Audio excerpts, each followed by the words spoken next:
Imagine a quiet evening in Jerusalem long ago. Jesus, a kind and wise teacher, gathers with his 12 closest friends for a special meal.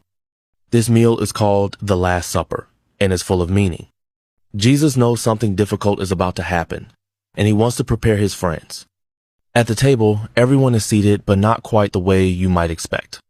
Jesus is calm, but aware he even knows that one of his friends, Judas, is going to betray him.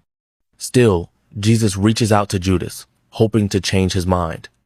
During the meal, Jesus takes bread and breaks it. He tells his friends, "This bread represents my body given for you."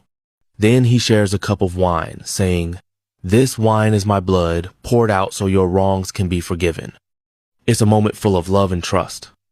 After the meal, Jesus goes to a quiet garden called Gethsemane to pray. He feels scared and asks God for strength. But he also says, "Not my will, but yours be done." Meanwhile, his friends fall asleep instead of staying awake to support him. This shows how hard it can be to stay strong when things get tough. Suddenly, Judas arrives, leading soldiers to arrest Jesus. Judas's reasons are complicated, maybe greed.